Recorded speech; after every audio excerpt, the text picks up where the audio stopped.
Now, the next step or the next evolution of that, of course, would be getting to a point where, whether this is one day and it's in the pipe dream that, we can retire and have our little plot of land and do our animals, or whether you start just connecting to growing your food now in the way that you can, whether that's growing some herbs in your window, in your apartment, on your little balcony.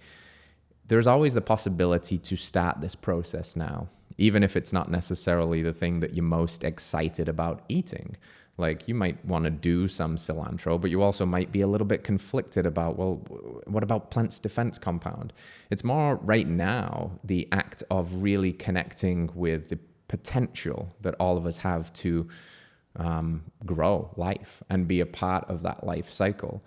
And that the number one crop in the US, people would think it's probably something like corn or soy. It's actually grass, it's lawns. Like, there's so many millions of acres of lawns and gardens, but not edible gardens in the United States, that we are missing a huge opportunity here to have a little patch of grass that we could grow on, grow the foods that we want to eat, whether that's cucumbers or zucchinis or tomatoes or some herbs or some garlic that you can ferment and put in honey and have medicinally available to you through the winter as an immunity booster. Like, there's so much you can do here.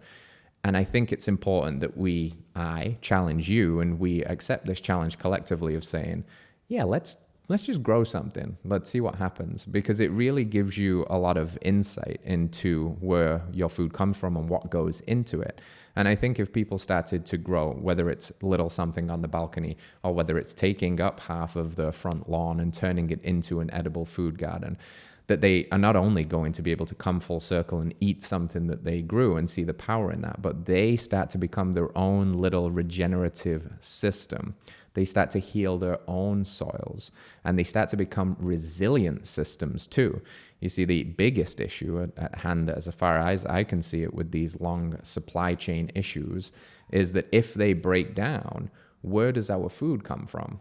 And that gets quite scary quite quickly. If we don't have access to food and people start to go hungry, things could get pretty gnarly pretty quickly. If you have access to food, if you're growing a little bit and then you learn some preservation techniques like canning, or you can have a little, dark corner somewhere where you can house, a 6-month supply of winter squashes and vegetables, and you've got a freezer that you put a half a cow in, and you have a generator that would keep that set. You're at least good on the food front, right?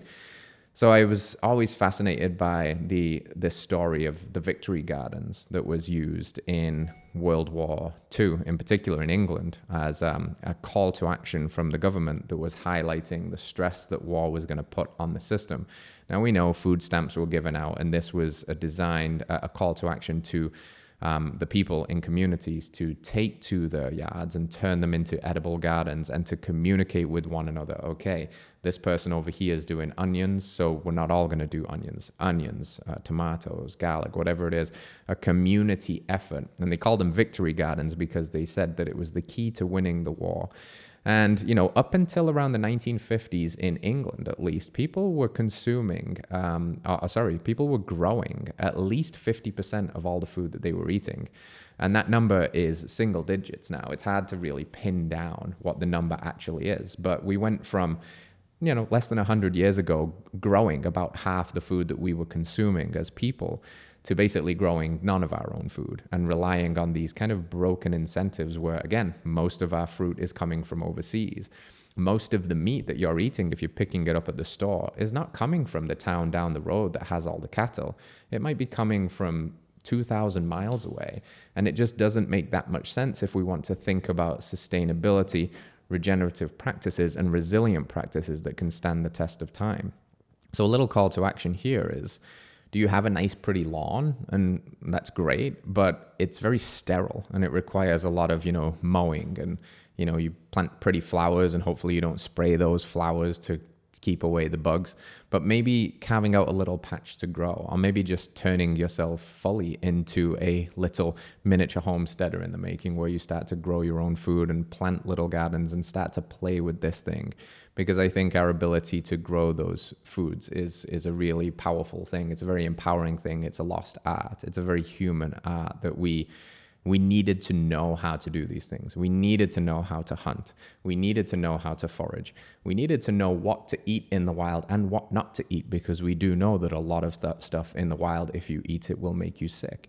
And this is lost technology almost. You know, we think of technology as flying cars and rocket spaceships and going to Mars one day, and we forgot that the technology that exists within us from our ancestors, from that wisdoms that is passed down, is so much of this forgotten stuff that unless we reprioritize it, who's going to be there to teach us? You know, I don't think we can find this stuff on YouTube. Oh, God forbid YouTube goes away, because the grid goes away. And if the grid goes away, where is this food coming from? All of our stuff that's in our fridge is perishable.